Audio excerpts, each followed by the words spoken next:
خرطوم على ربيع حيم بنتو وقف لنا زي خطوم يا وز خط جدودو. פשוט רואה ברבותיי, פשוט הראש כולל. Et nous sommes, ce soir c'est la veille de la Hilula de Rabbi Shimon bar Yochai, et je pense que nous avons depuis longtemps, depuis le décès de Rabbi Shimon bar Yochai à Vachon, qu'il a rendu une Hilula. Nous, chez nous, à la famille Pinto, on faisait la Hilula de Rabbi Shimon bar Yochai à Vachon, et quelque temps, depuis la mort de mon père Alav Shalom, cette Hilula, elle a été un peu négligée. On l'a arrêtée. La semaine dernière, j'étais en train de recevoir les gens et je me suis dit, il faut reprendre ce minhag de la Hilula à Alav Shalom du Tzadik. Et je me suis dit, ben je demande à Akadosh Baruch Hu qui m'apporte un signe, qui me donne un signe que Rabbi Shimon bar Yochai, il m'a pardonné de ne pas faire la Hilula, de suivre le minhag de mes parents. Je veux un signe. Et si j'ai ce signe-là, alors ça veut dire que je la ferai demain soir.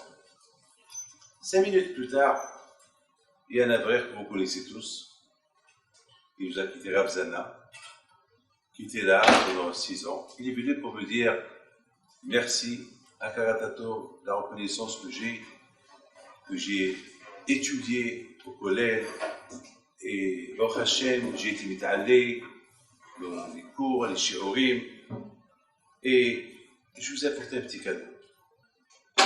Alors je lui dis merci, il ne fallait pas se déranger. Il m'a dit mais quand même, c'est important pour moi. Je lui ai dit, qu'est-ce que tu m'as apporté? Il m'a donné un livre de Rabbi Shimon bar Yochai. Voilà. Donc, j'ai fait un grand sourire. Lui, bien sûr, il a cru que j'étais très content. Bien sûr, j'étais content.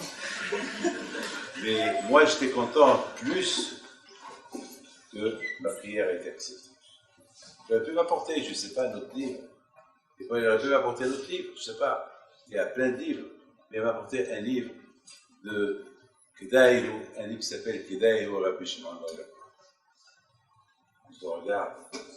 Et depuis, j'ai pas mal lu dans ce livre-là. Alors, je voudrais vous raconter l'histoire que la Gemara elle raconte. Et de cette histoire-là, on va essayer de comprendre un peu plus la grandeur de Rabbi Shimon bar Yochai.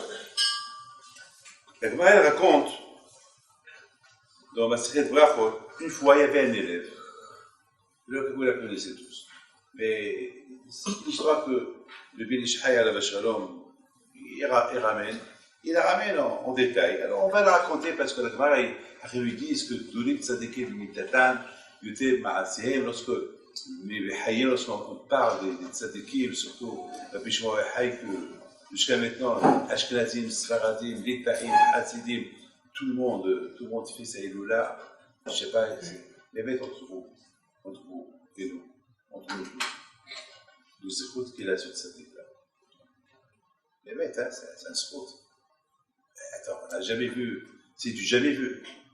C'était qu'on les fait comme ça, là, c'est du jamais vu. Des centaines de milliers, tout à il y a presque 1,5 million par an, des gens qui vont les pèleriner. C'est ma femme, chaque fois qu'elle va en Israël, elle a couvert toujours, si elle écoutait, si on va chaque semaine, il faut aller chaque semaine à Rabbi Shimon bar Yochai. C'est moi qui l'arrête. On va pour un jour, il veut passer déjà la journée là-bas, il ne reste plus rien. Donc pour vous dire la grandeur de cette éclat, c'est pas tout le monde, c'est inimaginable. Alors la raconte qu'il y avait une fois dans un élève, un talmid, qui va chez Rabbi Yoshua. Il demande à Rabbi Yoshua, est-ce que la prière de Arvit est la Choba pour Rishut? Est-ce que la prière de Arvit elle est obligatoire ou elle n'est pas obligatoire? Si tu veux la faire, il l'a fait. C'est-à-dire que s'il n'a pas fait, bon, il n'a pas fait, c'est Rishut, c'est une permission. Ça veut dire que les Khatila, il faut la faire, d'accord? Mais simplement, si tu l'as pas fait, alors, réchoute. C'est pas obligatoire, c'est pas probable. Alors, Bouchoua, il dit à cet élève-là, bon, c'est réchoute. Donc, il va chez Rabbi Gamliel, ce talmid-là. Il demande au talmid, le talmid à Rabbi Gamliel, Kod Arav, est-ce que Shema, c'est Chova ou réchoute? Est-ce qu'il est obligatoire ou il n'est pas obligatoire? Il lui dit, Chova, obligatoire. Il faut la faire. Bon. Il dit, mais la Bouchoua, il m'a dit que c'est réchoute. Que Kachema, c'est pas Chova, c'est pas obligatoire, c'est réchoute. Il dit, ah bon? D'accord. Alors, rendez-vous au Beth Midrash à 4 heures. Et là-bas, alors tout le monde, il sera au Beth Midrash. Alors tu poses la question. Maintenant, alors à tout à l'heure. Alors l'après-midi, tout le Beth Midrash était plein. Et tout le monde était là. Et voilà, il rentre encore l'élève. Il demande une question. Kodara Banim. Shoot Rav Rabotai. Il tape sur le hamoud. Et il pose la question. Est-ce que la prière de l'arbitre, elle est réchoute ou choba? Rabbi Gamliel, il se lève et dit choba. Obligatoirement. Il commence à faire un pile-poule de l'habora. Alors, à un moment donné, il dit, est-ce qu'il y a quelqu'un qui contredit ce que je dis? Tout le monde lui dit, non, t'as raison, la prière de l'arbitre, elle est choba, elle est obligatoire. Alors, Rabbi Gamliel, il voit Bouchoua, et il lui dit, toi, Bouchoua, qu'est-ce que tu penses? Il dit, ben, moi, je pense qu'en toi, elle est choba, que la prière de l'arbitre, elle est choba. Il lui dit, mais en ton nom, on a dit que tu as dit que c'est réchoute. C'est vrai ou pas? Tu as dit que c'est pas obligatoire. Comment tu as changé d'avis? Il dit, pour l'arabe, je ne vais pas contredire ce que j'ai dit. Ce que j'ai dit, je l'ai dit. Je l'ai dit. Mais maintenant, j'ai changé d'avis. Je dis comme toi. Très bien. Et alors, Rabbi Gamliel, il a commencé à donner tous ses ta'amim, toutes les raisons pourquoi la prière de l'arbitre, elle est choba. Lui était assis, et Rabbi Bouchoua était debout. Hachamim, ils n'ont pas aimé ça. Hein, Rabalka? Hachamim, ils n'ont pas aimé ça. Ils avaient de la peine pour Rabbi Bouchoua, même. Ça dit qu'il était. Ils n'ont pas aimé. Ils ont commencé à parler. L'année dernière, Rabbi Gamliel a fait honte à Rabbi Tzadok. Et cette année, il fait honte à Rabbi Bouchoua. Tu sais, ça ne peut pas marcher comme ça. On va le détourner. On va le détrôner. On va mettre quelqu'un à sa place. Alors, on va mettre qui? Alors, ils ont commencé à réfléchir. On va mettre Rabbi Bouchoua. Rabbi Bouchoua, Nogé Abadaba. Si on met Rabbi Bouchoua, c'est à cause de lui toute cette histoire. On va pas. Ça va être dur pour Rabbi Gamliel d'accepter. Il faut qu'on mette quelqu'un qui va être accepté par tout le monde. Ah! On va mettre Rabbi Akiva. Rabbi Akiva, il n'a pas zéro tabou. Il descend des guéris. C'est pas lui. Alors on va mettre Rabbi El-Azar ben Azaria. Lui, il a zéro tabou. Il est des générations de Ezra, son frère. Et lui, on va lui donner le titre. Il était jeune, hein? Il avait que 18 ans. Vous vous rendez compte, là? Il a 18 ans. Hein? C'est la folie, hein? 18 ans. 18 ans, il n'avait pas la barbe. Pas de barbe. Mais quand même, on s'en fout de la barbe. On s'en fout de la barbe. Il a cassé. Ben Azar est un tzaddik. C'est-à-dire qu'il était un grand tzaddik. 18 ans, sans barbe. Il était un grand tzaddik. Il était capable d'être un nazi, un président. Donc, ils ont demandé à Bouchoua, à Azar ben Azaria. Il leur a dit, je vais réfléchir, je vais consulter ma femme. Bon, il a consulté sa femme, accompagné à la fin, il a décidé d'être le nazi, le président de la communauté juive, de l'époque. La nuit, il y a un miracle, et 18 rangées de barbe, ils ont poussé. Ils se réveillent, vous imaginez, ils se réveillent, ils se voient dans le miroir, et ils commencent à tirer pour voir ce que c'est. le coussin, c'est des poils du coussin ou quoi. Il voit, c'est sa barbe. Il a réveillé sa femme. Et il dit, ma femme, mais regarde. Mais la Shamaïm, il veut te donner l'Iva, il veut te donner une allure d'arabe. Je dirais que j'imagine, hein, qu'il rentre au Beth Midrash. Hier, on l'a vu sans barbe, et maintenant il rentre, il tourne et il regarde. J'imagine que chacun il veut essayer de voir. J'imagine que chacun il essaie de voir, est-ce que c'est sa barbe ou une farce? C'est quoi ça? Eh bien, c'était sa barbe. C'est sa barbe. Donc, maintenant, ils ont vu qu'ici, il y a la main d'Hachem. Il est devenu président. Entre-temps, Rabbi Gamliel et Rabbi Shua, ils se sont conciliés. Ils sont devenus des amis. Et maintenant, Hachamim, ils ont un peu regretté. Ils ont dit, non, maintenant, Rabbi Gamliel, quand même, c'est un grand tzaddik. Il faut qu'il retourne à sa place. Mais comment on va faire? On ne va pas détrôner Rabbi Elazar ben Azariah. Et on ne va pas laisser encore Rabbi Gamliel out, en dehors de Beth Midrash. Quand même, c'est la descendance de qui? De David Ameller, de Hillel Hazaken.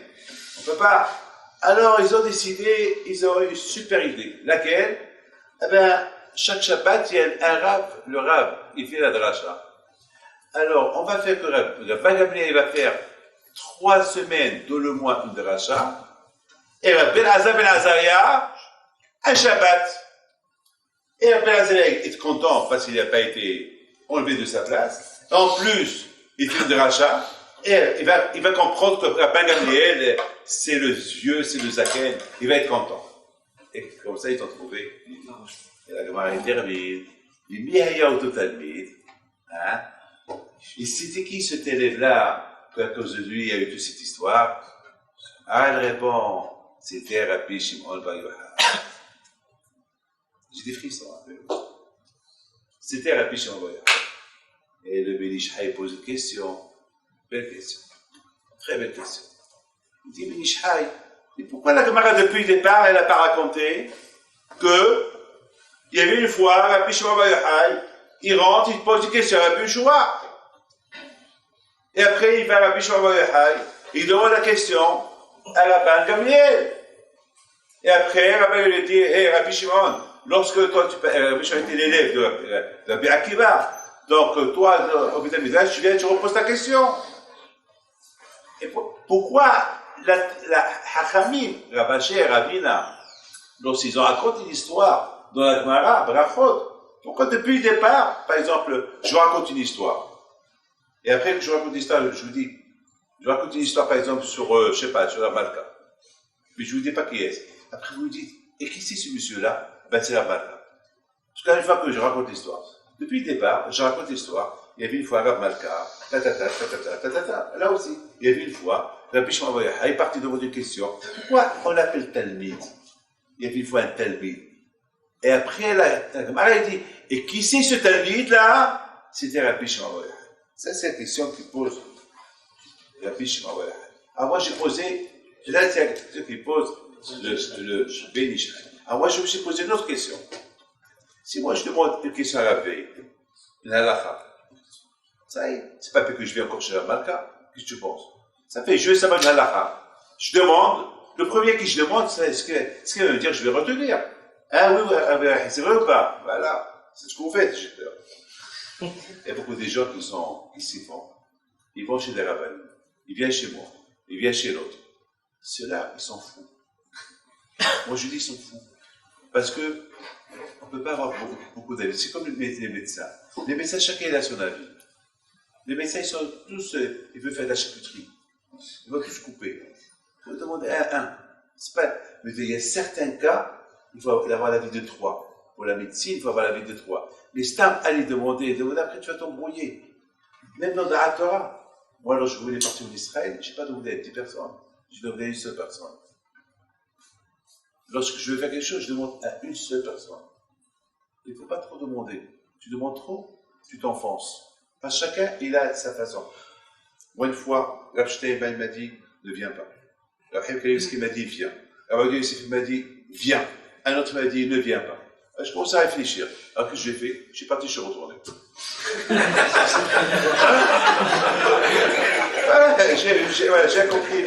J'ai accompli les Ada de Koléa, mais je suis parti, je suis retourné.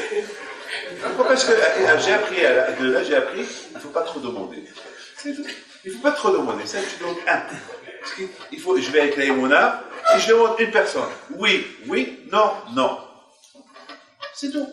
C'est pas, il ne faut pas trop demander. Parce qu'on demande, c'est pas bien. Donc ma question, elle est pourquoi ce Talmid qui s'appelle Rabbi Shimon, pourquoi il est demandé? Rabbi Shua, ça y est, tu as eu la vie de Rabbi Shua, ça y est, tu l'as eu, basta. Basta. C'est pas la peine d'aller chez d'autres, c'est pas la peine. Aujourd'hui, ce soir, c'est la Hilula de Rabbi Shimon. Je raconte une histoire sur ma sœur. Une histoire que nous avons dans la famille. Ma sœur, une fois, qui s'appelle Dina, de Nice, c'est la grande, c'est la Bechora. Elle a été agressée, elle a eu peur dans Aïssaouira. Ça s'est passé un Shabbat. Ça, c'est l'origine de l'histoire. Parce qu'une fois, je me suis trompé dans l'origine, ce que j'ai demandé cette année, qu'elle me raconte elle-même. Et l'histoire a été déformée une fois, c'est pas comme c'est écrit dans Hashimouna, mais toi, je connais la vraie version de l'histoire. Elle avait 10 ans, 11 ans, elle était avec sa copine, ils sont partis à la plage. À l'époque, la plage, c'est pas la plage d'aujourd'hui que les gens. La plage, c'était promenade. Jamais Hachem à l'époque, à mon époque, les plages, ils étaient utilisées pour des femmes. Non, c'était que les Juifs, ils allaient là-bas manger la dafina. Comme ça, c'était comme ça. La plage, Hachem, jamais on a vu des femmes qui se baignent. Ça n'existait pas à mon époque. Donc, elle a marché avec ses copines, et malheureusement, elle a été agressée par 2 personnes. Et ces 2 personnes ont commencé à courir derrière eux. Elle a commencé, bien sûr, vous savez que chez nous dans la famille, après une tzadikim, elle a commencé à voir, elle a été attrapée, ils l'ont attrapée. Il n'y avait personne. Chez Michel, j'aurais pu faire n'importe quoi. N'importe quoi. Et soudainement, elle a appelé le zérout de Rabbi David Barou, les tzadikim qu'on avait au Maroc. Rabbi Sibin Sim, c'est Rabbi Haïm Pinto, les tzadikim que toutes les femmes au Maroc, ils avaient leur veilleuse. Nous, au Maroc, on a grandi comme ça. Je ne sais pas comment vous faites chez vous à la maison, mais je vous donne un conseil. Vous avez un problème, allumez la veilleuse d'un tzaddik. Voilà, je vous le dis. Ça ne vous apprend pas à la yeshiva. Il fallait que vous veniez ici que je vous le dis. Vous avez un problème, vous allumez une veilleuse d'un tzaddik. Les nishmato. Yonatan ben Ozer, Rabbi Akiva, ce que vous voulez, Rabbi Akiva et guerre, mamash, comme nos parents. Ma femme, elle vit avec ça. Du matin au soir, il y a 3 veilleuses allumées 24 heures sur 24. Jamais. Lui, je moto. L'Ertamid, il est là-bas, lui, je moto. Jamais. Dès que c'était, il rallume, c'est comme ça. Ça fait plaisir. On dort la nuit, on voit la nuit à des tzadikim. C'est comme la mezouza, c'est comme ça on a grandi. Voilà, à Rabotaï, de loin, il y a un monsieur, un cavalier, qui vient en courant. Donc, les 2 personnes qui étaient là, ils ont vu ça, ils ont commencé à se sauver. Le cavalier, il les a attrapés tous les 2. Il les a frappés, il a fait monter ma sœur dans le cheval, et il a accompagné les 2 personnes à la police, et la petite, ma sœur, il l'a accompagnée jusqu'à la maison. Qui c'est ce monsieur? On ne sait pas. Mais ma soeur, elle a eu peur. La peur le choc qu'elle a eu, elle est devenue paralysée. Elle est devenue paralysée, elle ne marchait plus. Et ça a duré 1 an. Et après 1 an, le jour de la Hilula de mon que mon père il faisait à la maison, au milieu de la nuit, ma soeur, elle a commencé à crier, mais ces cris, ils étaient dans le couloir. Mon père, il dit à ma mère, mais les cris, ils viennent du couloir, et de Lise, et au fond, c'est quoi? Il se lève, il la voit debout. Il la voit debout. Il dit, qu'est-ce que tu fais? Il dit, papa, je marche. Donc c'était l'aïle de Rabbi Shimon Bar Yochai alav shalom. C'est la bracha comme on paye la béni. Et cette bracha, c'est la Emouna. Donc c'était les secours pour nous. On a remis ce miracle de ma sœur qu'elle a eu l'usage de ses pieds encore par le mérite de Rabbi Shimon Bar Yochai. C'est comme ça qu'on a grandi. On a grandi comme ça. Vous avez compris? Comme ça on a grandi. C'est comme ça qu'on a grandi, de cette manière-là. Alors, Aboudaï, ça essaie pour vous dire qui était Rabbi Shimon Bar Yochai. Il était talmid. Écoutez bien. J'ai vu dans plein de livres cette semaine que Rabbi Shimon Bar Yochai, il était le nitzut de Moshe Rabbeinu. J'ai aussi lu que Rabbi Shimon Bar Yochai, le Kouah à lui, c'était les secrets de la Torah. Il dit à Rizal HaKadosh, Alita la Marom, Shavita Shivi. C'est quoi Shivi? Shimon Bar Yochai. C'est-à-dire que Moshe Rabbeinu, il est monté au ciel, il a porté la Neshama de Rabbi. Moi, je me suis posé la question. Quoi? Toi, Moshe, tu es parti que pour cette Neshama et Rabbi Akiva et tous les tzadikim? Pourquoi il n'y a que Rabbi Shimon Bar Yochai? Il n'y a pas d'autres? Dites-moi, attends. Alita la Marom, tu as fait une guerre avec les Malachim, Shavita Shivi. Tu as pris la Neshama de Rabbi Shimon Bar Yochai. C'est tout ce qu'il y a. Il n'y a pas d'autres? C'est-à-dire que Rabbi Shimon Bar Yochai, c'était le complément de ce que Moshe Rabbeinu était. Moshe Rabbeinu était le Torah Shebirtav, Rabbi Shimon Bar Yochai, c'était le Torah Shebe'al Peh. Les secrets de la Torah. Chacun représentait quelque chose. Donc il a fallu les deux pour faire la guerre contre les Malachim pour descendre. Ah, maintenant je pose une question. Est-ce qu'il fallait descendre avec la Neshama de Rabbi Shimon Bar Yochai? Dites-moi. Il fallait descendre avec cette Neshama. Et pourquoi la Torah n'est pas restée là-haut? Pourquoi il fallait la faire descendre en bas pour la casser en bas? Pourquoi? Alors écoutez, maintenant je veux que chacun me regarde. Et préparez-vous au calcul. Moi, j'aime les calculs. Alors, calculez. Alita, la maron, shavita, shevi. Alita, la maron, c'est racheter votre al. Shavita, shevi, racheter votre shesh. À cause des 6 heures que les Juifs se sont trompés, ils ont fait le vaudou. Ça veut dire, ces 6 heures-là, 6 heures. C'est-à-dire que Moshe Rabbeinu alav shalom, il avait un problème de descendre en bas seul. À cause de 6 heures-là que les Juifs, ils se sont trompés avec le veau d'or, il fallait l'aide. Il fallait encore une lettre supplémentaire. Il fallait... Parce avec ça, c'était... Les Malachim, ils n'ont pas voulu que Moshe Rabbeinu descende avec la Torah. Mais étant donné que Moshe Rabbeinu, c'était un homme, écoutez bien ce que je vous dis. Donc c'est écrit, Malilo di Shabbenino, c'était un homme. Et Rabbi Shimon Bar Yochai, c'était quoi? Une Neshama. Donc une Neshama, c'est plus puissant qu'un homme. Donc il a fallu la Neshama de Rabbi Shimon Bar Yochai pour descendre en bas et pour affronter ceux qui ont fait le veau d'or. Et c'est-à-dire que tout le lien de Moshe Rabbeinu, qu'il monte et qu'il descend avec Torah Shebe'al Peh. Sinon, s'il ne fait pas descendre avec lui, Rabbi Shimon Bar Yochai, les Malachim ils vont continuer à détenir les secrets de la Torah. À cause de la faute qu'ils ont fait les Bnei Israël. Il a fallu qu'il fait descendre les deux avec lui. Et Torah Shebirtav, et la Torah écrite, et la Torah orale. Voilà le pouvoir de Rabbi Shimon Bar Yochai. Je ne sais pas si vous avez compris ce que je veux dire. À quoi ça vous sert d'aller faire le marché ou le Shabbat et vous achetez tout? Par exemple, admettons que vous avez besoin pour cuisiner, il faut le gaz. Vous avez, ou le feu. Vous avez tout acheté, il n'y a pas le gaz, il n'y a pas le feu. Ça sert à rien du tout, ou pas?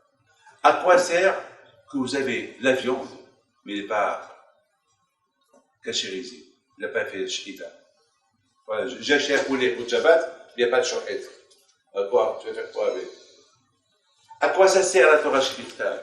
La Torah écrite, elle sert à quoi? Elle sert pas la Torah, la Torah orale, ça sert à rien. Il faut les deux. À quoi ça sert que tu te lèves le matin pour prier et tu n'as pas la kippa? À quoi sert que tu te lèves le matin pour prier et tu n'as pas fait le Tzilat? À quoi sert que tu veux te marier et tu fais les cartes d'invitation et il n'y a pas de femme? Il y a quelqu'un qui est venu chez moi, il m'a porté la carte de mariage, il m'a dit une bracha. Tu sais, quoi, je vais te marier? Il me dit, non, je me souhaite. Je dis, c'est quoi ça? Il m'a dit, je me suis fait une carte. Allah.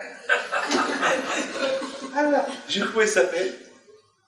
Il m'a dit, j'ai inventé un nom. Comment il s'appelle? Je regarde le nom, je ne me rappelle pas du nom.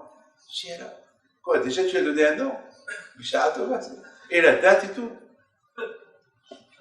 Il a dit, je me souhaite. Il se souhaite. Voilà. Il y a quelqu'un qui est venu chez moi. Regardez ça. J'avais besoin de 2006 pour les payer. J'avais besoin pour terminer les payer. Je dis à William, bon, si tu veux d'ici demain, ça s'est passé dimanche. Je suis parti à la réunion de la Bibi Valanes. Et il est entré au Tonkin, comment ça s'appelle? La Roquette. À la Roquette. Je l'appelle la Tonkin. Tonkin, c'est Lyon. Je suis parti là-bas. Je dis, Hachem bon, moi je viens avec les Imouna, moi je viens avec les Tzadikim. Je prie, je viens avec les Imouna. Donc je suis parti là-bas. Il y a un monsieur qui vient chez moi. Il me dit, Baruch Hachem, et je vous ai demandé une bracha pour l'affaire que j'ai perdue. Et Baruch Hachem, on me l'a redonné. C'est-à-dire, je vous ai apporté le maaser. Et je vous ai demandé une bracha pour le mariage. Baruch Hachem, je me marie dans 3 mois. Je sais comment, en 2 mois, tout ça. Il me dit, parce que j'avais les mains.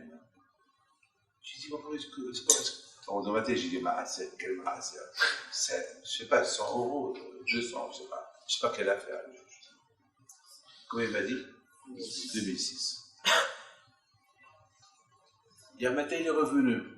Il me dit, j'ai un safek et je vous ai donné 2006 ou je vous ai donné que 2000. J'aurais pu lui dire 2000. Ça, je rigole, hein. Non, il faut vous dire. Là, il se marie dans 2 mois. Il faut savoir prier. Hein. Il faut savoir prier. Comme vous savez, comme il faut savoir comprendre un Rashi, un Rambam, une Gemara, il faut savoir connaître Hachem. Il faut savoir prier. Il faut savoir le connaître. Vous êtes en train d'étudier la Torah d'Hachem, eh bien, il faut le connaître. Il faut bien connaître celui qui vous a donné la Torah. Comme que vous connaissez les routes de la Torah, eh bien, comme ça, il faut connaître. Il dit à Hachem. Il faut. Sinon, vous allez perdre. Dommage. On perd tout parce que on se dit, mais qui suis-je? Qui tu es? Mais t'es Amnibha. Tu es le peuple choisi. Et voilà ma réponse, comment j'ai compris Rabbi Shimon bar Yochai. Rabbi Shimon bar Yochai alav shalom, à son âge à lui, dès qu'il était déjà un grand prophète, il était un navi. Lui déjà dans sa tête, il a vu que Ben Azariah, il faut qu'il soit un nasi. Comment il va être un nasi? Comment? Rabbi Shimon bar Yochai, maintenant, il sait très bien qu'il ne faut pas demander à 2. Il ne peut pas demander à 2. Ça y est, c'est un homme intelligent. Il demande à un seul. Mais lui, il a demandé à 2. À qui il a demandé? Il a demandé à Rabbi Shua qui était le concurrent de Rabbi Gamliel. Et à qui il a demandé encore? Pas à un autre, à Rabbi Akiva. À Rabbi Gamliel. Pas c'est le nazi. Comme ça, il y a un conflit entre les deux. Et lorsqu'il va y avoir un conflit entre les deux, il va se passer des choses. Rabbi Shua, il connaît déjà l'histoire. Ce qui s'est passé avec Rabbi Shua l'année dernière, lui et Rabbi Tzadok. Il sait déjà par Rabbi un peu en colère contre lui. Il connaît un peu Rabbi Gamliel. Donc, quelque part, Rabbi Shimon bar Yochai, il a créé une discussion entre les deux. Et on peut demander à une seule personne, elle demander 2. Pour qu'il y aura une discussion entre Rabbi Shimon bar Gamliel, entre Rabbi Gamliel et Rabbi Shua, et pour que finalement, Rabbi Elazar ben Azariah, il devient un nasi. Ça, c'était. Ah, maintenant, on a compris pourquoi elle demandait au dos. Ah, mais quand? Pourquoi on n'a pas dit comment on va répondre à la réponse de Benishai? La réponse, elle est super. Elle est super. La Gemara, Rabbeinu et Ravashi, ceux qui ont écrit la Gemara, ils ont dit comme ça. Si on raconte l'histoire de début, il y avait une fois, il a fait ça et ça, la première question qu'on va dire, mais pourquoi il a causé cette histoire de la Pourquoi il a fait ça, on va vite le juger mal. Ne pas que Hachamim, il nous donne le temps qu'on le juge mal. On nous raconte l'histoire d'un Talmud. On ne sait pas de quel Talmud. Une fois qu'on a vu qu'est-ce qui s'est passé à la fin, que finalement ils ont fait la paix et que finalement il est retourné à sa place et bien Rabbi Hazar il est resté et qu'il y a un miracle, Rabbi Hazar il a eu 18 chorot. Tout le monde, ah, c'est super. Ah, mais tu sais qui c'est ce rabbin-là? C'est Rabbi Shimon Bar Yochai. Beaucoup des fois on écoute une histoire, au départ il ne nous plaît pas. Tout de suite on commence à regarder. Mais pourquoi il a fait ça? Attends la fin. Mais d'accord, mais pourquoi il a fait ça? Une fois que la fin est terminée bien, Hachamim, ils n'ont pas voulu, sachant Hachamim que Rabbi Shimon Bar Yochai, tout ce qu'il a fait c'était avec Ruach HaKodesh, et ce qui va être Rabbi Shimon Bar Yochai plus tard, comme Rabbi Akiva, il a dit une fois Rabbi Shimon Bar Yochai, une fois Rabbi Shimon Bar Yochai avait la peine, pourquoi il était assis derrière? Pourquoi Rabbi Akiva, il n'a pas mis un peu en avance? Alors, Rabbi Akiva, il dit à Rabbi Shimon Bar Yochai, Rabbi Shimon, la peine, pourquoi tu es derrière? Kedaï, moi et Hachem ont opéré. C'est-à-dire, là où tu es, Hachem est avec toi. Tu es devant, Hachem est avec toi. Tu es derrière, Hachem est avec toi. Nous, d'après ce que je vais raconter, il a fallu à Moshe Rabbeinu le courage de Rabbi Shimon Bar Yochai pour qu'il puisse descendre. Mais vous savez, si Moshe Rabbeinu il n'aurait pas fait descendre avec lui un Neshama de Rabbi Shimon Bar Yochai, les secrets de la Torah, il serait resté en haut. Rabbi Shimon Bar Yochai va descendre avec la Torah écrite, mais la Torah orale, elle serait restée en haut. Alors comment il va combattre? Par quel courage il va combattre les hommes d'Avodah Zara? Comment il va casser le Hegel? Donc il aurait un grand problème de casser même les tables de la loi. Parce qu'il a cassé que la moitié elle est restée, ça va être un problème. Comment après il va les recoller? Donc il a pris les deux. Maintenant je vous pose une super question. Ça c'est la vraie vague qui me l'a posée hier. Il dit, Rabbi David, je ne comprends pas. On dit que Moshe Rabbeinu a pris les tables de la loi, il les a cassées, et où ils sont partis les lettres? Otiyot Porchot. Les lettres, ils sont volés. Alors il me dit, je ne comprends pas. Alors, ça veut dire que Moshe Rabbeinu, écoutez, c'est quoi la Hazaka, la force de Moshe Rabbeinu? Quelle force il a eu? Il a pris les têtes de la loi, il les a cassées. Il a cassé des pierres. Parce que les Otiyot, ils étaient Porchot. Où il a averti la fait. Je dis, n'oublie pas que les Otiyot Porchot, les Otiyot que tu as vus qui s'envolent, ça, c'est le Otiyot de la Hot Abrit. N'oublie pas, il y avait autre chose. Il a dit quoi? Il a dit les Otiyot invisibles. Les Otiyot invisibles de Rabbi Shimon Bar Yochai, la Torah orale, les sodotes et secrets de la Torah, ça, ils n'étaient pas là-bas. Ça, ils étaient là-bas. N'oublie pas, il y a le Rochem. Finalement, c'est le Hod eux-mêmes. C'est Hachem qui disait, il y a le Rochem. La bouteille, le Rochem, c'est quoi le Rochem? Il y a la trace. C'est le Hod, il y avait là-bas une trace il y a toujours Machou, la Kdusha des Otiyot qui étaient dedans. Hachem était d'accord avec la Bishma Wahai. Je termine avec une question que va poser mon fils Yoel sur la Yehuda ben Guérim. Il y a ceux qui l'appellent Yehuda ben Guérim, il y a ceux qui l'appellent Yehuda. Il m'a posé une question cette semaine. Il m'a dit, mais comment papa, Yehuda ben Guérim, la question elle est, comment Bishma Wahai il a rendu Gad Samot? Mais pourquoi on dit que Bishma Wahai c'était un Rahman? Et quand même, Rahman, ça dit que Bishma Wahai. Mais c'est possible qu'il a rendu Gad. Lorsque Bishma Wahai est sorti, il a vu Yehuda ben Guérim, et Yehuda ben Guérim, il a dit, oh, il est encore vivant, ce monsieur-là, il est encore vivant. Il l'a regardé, il l'a rendu un tados. Un tados.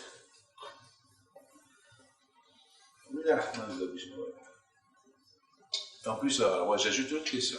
Le contraire, il aurait dû lui dire, Yehuda, ça va, c'est pas la clavesse, tu vas bien, voilà la cavode, hein. C'est grâce à toi que je suis devenu ce que je suis devenu aujourd'hui. Au contraire, il doit. S'il n'y avait pas Yehuda ben Guérim, puis il n'aurait pas été ce qu'il est aujourd'hui. C'est grâce à ce qu'il lui a fait, il est devenu ce qu'il est devenu. Puis il l'a puni parce qu'il était Moser. Sa présence dans le monde sur un Hashpa'ala, sur une mauvaise influence. Il faut éliminer cette influence-là. C'est vrai, il m'a fait du bien. Il n'a pas fait ça les Shem Shamaï.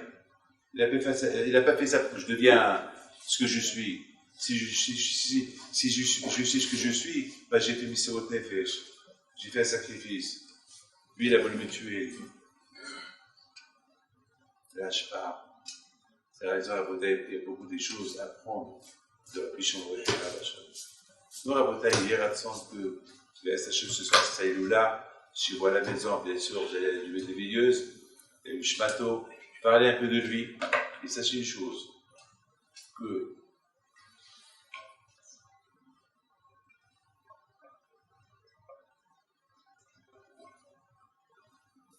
ce tzaddik-là, lui, avec Abimé Balanes, c'est devenu l'autre qu'on fait la même semaine, ça nous donne un corps, ça nous donne une force pour nous préparer à Matan Torah. N'oubliez pas une chose, que le Haïd de Hegel, jusqu'à maintenant, c'est ce Haïdouche que je vous dis. Et vous pouvez lui dire de ma part. Jusqu'à maintenant, la Gemara dit, on est puni à cause de Haïd de Hegel.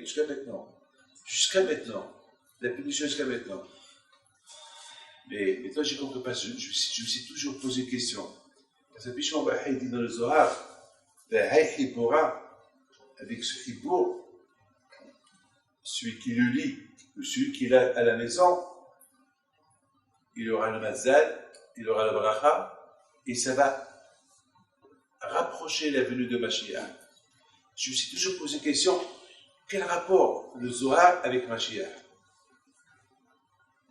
La scellé et te donner que le Hegel, il va être pardonné jusqu'à ce que Mashiach il va venir. Et Rabbi Shimon Wahai al-Shesh, c'est lui qui a participé à ce que la faute du Hegel soit écrasée. Moshe Avedarim s'est écrasé. Donc, le secours de Rabbi Shimon Wahai, il est là pour nous aider. N'oubliez pas que la faute du Hegel, c'est le football. Le Hegel, c'est l'argent. Le Hegel, c'est les femmes. Le Hegel, c'est tous les instruments pas cachés. Hein. C'est ça le Hegel. Vous avez compris? Hegel, Aïn, Gal. Gal, c'est Lag. Lag de Ba'omer. Aïn, c'est 70. 70, Bishma Wahai, il explique la Torah à 70 façons. Lag de Ba'omer. Lag, Al. Donc il y a une connexion entre le Hegel et Lag de Ba'omer. C'est ce que j'ai pensé cette semaine. Il y a une grande connexion. Ça veut dire que l'Akba Omer, la simha de l'Akba Omer, ça efface la simha du Hegel. Cette simha que les Juifs ils avaient, qui chantaient autour du Hegel, la simha de l'Akba Omer que tout Am Israël l'a fait, là, vous savez, tout le monde l'a fait. Tout le monde. C'est des millions de Juifs qui la font. Ça n'existe pas ça. Hein. On n'a jamais vu ça. Ça veut dire que l'Akba Omer, le Hegel, il s'annule à l'Akbar Omer. Et avec le zéro, ça peut l'effacer carrément et rapporter la vie de Mashiach. Ça veut dire que s'il y a une grande connexion maintenant, ça veut dire qu'on comprend pourquoi Moshe Rabbeinu, il est monté là-haut pour faire descendre la neshama de Moshe Rabbeinu. Il y avait une raison. Il y avait une raison. C'est la descente de la neshama de Rabbeinu. C'est pas pour le laps de temps c'est pour toutes les générations sur la vie de Mashiach. Rabbi Shimon il y aura. Et c'est la raison pour laquelle que Arizal Kadosh, il a interdit à un juif de jeûner à l'Akbar Omer à cause de Beth Amikdash. Il lui a dit, Arizal Kadosh, t'as oublié qu'à l'Akbar Omer, ça commence la construction de Beth Amikdash et la simha de l'Akbar Omer, c'est plus importante que le deuil de Beth Amikdash. Et la rabbin, elle a ignoré. Il a dit, Arizal, Adam et Haïb Ben Afshecha. Le même jour, il est mort. Pour vous dire, c'est. Alors, Rabotaï, je vous souhaite, je vous bénis que le Srout Rabbi Shimon Bar Hachem vous donne bracha, vetzlacha, et que Hachem vous donne, si ça ne vous dérange pas, je vous le dis, si ça ne vous dérange pas demain, Hachem, si vous pouvez, même si vous avez un zoal, même un petit quart d'heure, chez vous à la maison, ou ici, un petit quart d'heure, on est au Hok l'Israël, un petit quart d'heure, c'est le grand zéro de lire des Inyanim sur Rabbi Shimon Bar et me disent que tous ceux qui parlent des Sipurim Ma'atzim, des Tzadikim, c'est comme s'ils parlent de Ma'atzim Bekava, et surtout, si on parle d'un géant, comme Rashi Alav Shalom, regardez le net que j'ai eu moi-même, David Pinto, c'est que j'ai dit, je vais faire la j'ai dit, donne un signe, qui se m'envoie à Zana, qui m'apporte ce livre. Et Rabbi Shimon Bar Yochai. Il aurait pu apporter un autre livre, non, il apporte ce livre-là. Donc j'ai compris qu'il y a un cours. Voilà. Je ne veux pas vous retenir trop longtemps. Je vous donne le bracha vetzlacha, Amen.